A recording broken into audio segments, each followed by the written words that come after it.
So I took energy as the topic, as I had a vague idea. A few years ago, we didn't really know what heat pumps were, but my daughter had moved into a house which had a modern house, which had underfloor heating and an air source heat pump. So I used a photograph of her pump in my talk, and because her house, they had solar panels, they installed a Tesla wall battery on the outside of the house, which can save the energy from the solar panels to use at night.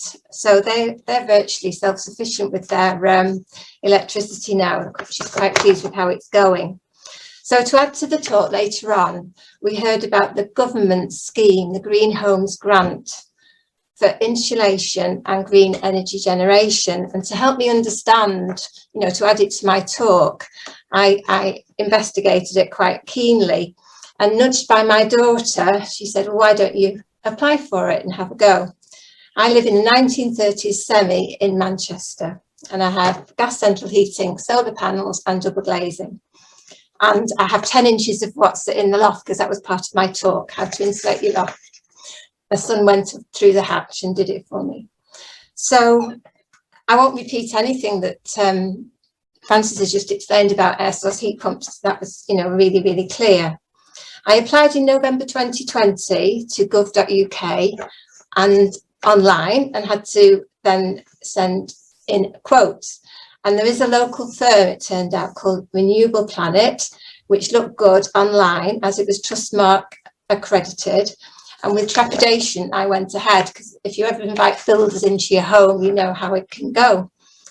All the firms needed microgeneration certification scheme accreditation. And to avoid fraud, this had been advertised to installers months before the scheme was advertised to the public. Businesses were unsure how much demand there would be, so they didn't bother. And accreditation was insufficient for demand, and there were not enough trained installation mechanics. Radio talk shows had people with the voucher, but no one prepared to do the work. There were 3,000 complaints, the audit office report says. The scheme said it would help 600,000 households, which is the government target, but because of the short time frame for each application of 12 weeks, there was a backlog and a lot of frustration.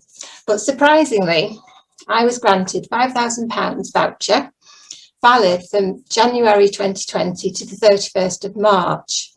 And the local firm that I had taken the quote from proved to be authentic and efficient, because it was a very tight deadline.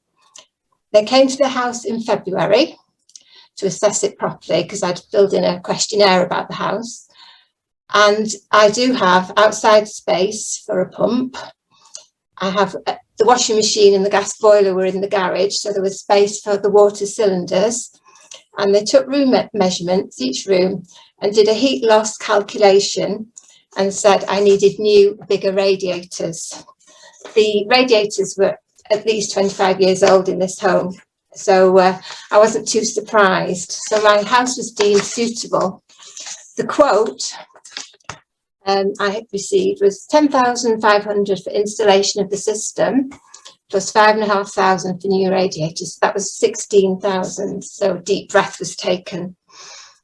I was to pay £11,000 up front before the work would begin, and the voucher would be redeemed and paid directly to the firm when I was satisfied on completion. So you can do the picture.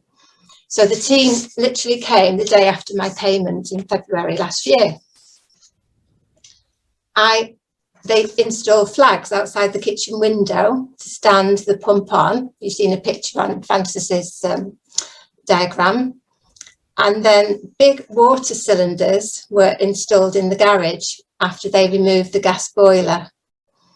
The radiator guys told me which room they were doing the day before, so I could move all my stuff from out of that room, because they needed to lift the floorboards to lay the new wider piping to each radiator for the water. It was a freezing cold week last February, and the doors and windows were wide open due to COVID and workmen. It took a week, and then the system was turned on full and left to run a while to test it, and the house was hot and I could take off my coat.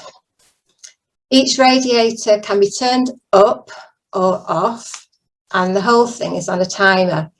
It takes longer to heat up each morning than a gas boiler does.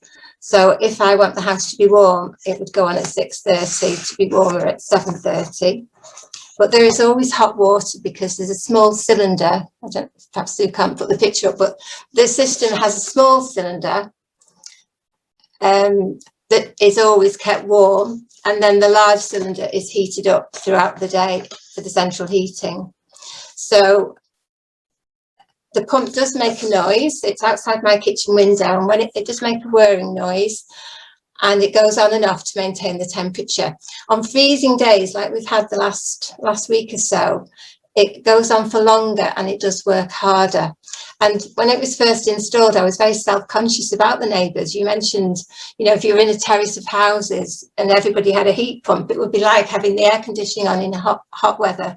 There is a noise, but my garden backs onto the back of everybody else's garden, so my self-consciousness has decreased over time. The gas meter was removed weeks later, as I couldn't escape the British Gas standing charge otherwise.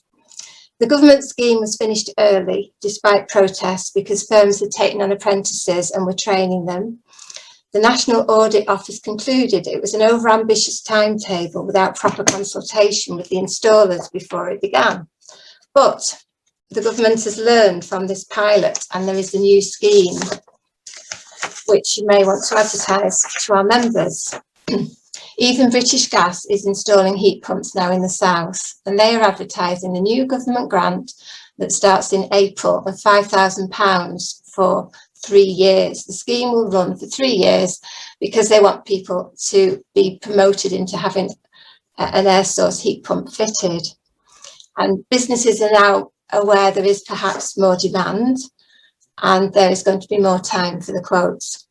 I've also agreed to be part of a research project commissioned by the Department of Business and Energy to monitor my energy use through my smart meter data. So there is ongoing evaluation into heat pumps. Thank you.